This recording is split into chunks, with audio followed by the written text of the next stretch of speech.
ለክተን ጌታ ይሰጠኝም ለእናንተ ሰጣቸዋለሁ እንደዚህ የሚል ነው።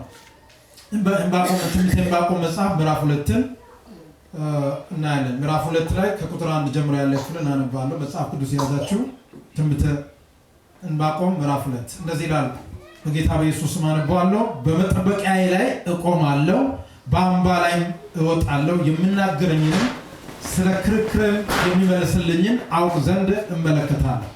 እግዚአብሔር መለሰልኝ እንዲህ ማለት፣ አንባቢ ፈጥን ዘንድ ራእዩን ጻፍ፣ በጽላትም ላይ ገለጠው። ራእዩ ገና እስከተወሰነው ጊዜ ነው፣ ወደ ፍጻሜው ይቸኩላል። እርሱም አይዋሽም፣ ብዘገይም በእርግጥ ይመጣልና ታገሰው፣ እርሱም አይዘገይም። ኢየሱስ ጌታ። ቁጥር 14 ላይ ውሃ ባህርን እንደሚከድን ምድር የእግዚአብሔርን ክብር በማወቅ ትሞላለችና ይላል። ምዕራፍ 3 ከቁጥር 1 ጀምሮ እንደዚህ ይላል። የነቢዩ ዕንባቆም ጸሎት በመዝሙርና አቤቱ ዝናህን ሰምቼ ፈራሁ። አቤቱ በዓመታት መካከል ስራን ፈጽም፣ በዓመታት መካከል ትታወቅ፣ በመዓት ጊዜ ምሕረትን አስብ።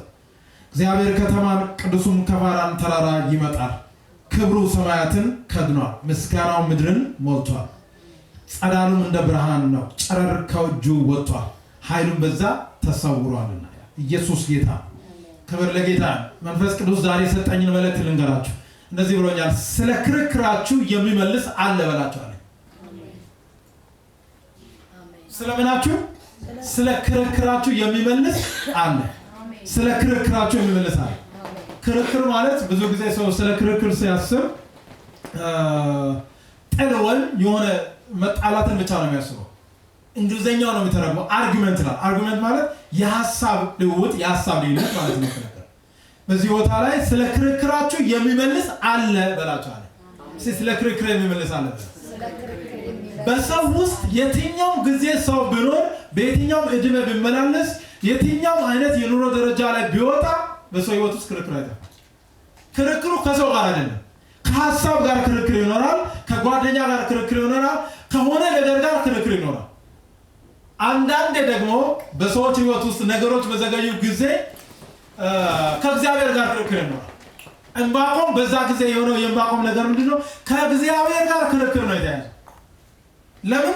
የዛ ምድራቸውን ዕንባቆም የሚኖርበትን ምድራቸውን የሚወሩ አደገኛ የሆኑ ፈጣን የሆኑ ከሰው ልጆች ይልቅ በጣም አደገኛ የሆኑ በፍጥነት የሚጓዙ ኃይለኛ ሰራዊት ወደዛ ምድር ይመጡ ነበር። እየመጡ ህዝቡን ያስቸግሩ ነበር። ሲመለከት ጥፋትና ግፍ በፊቴ ነው አለ። ጠብና ክርክር ይነሳል።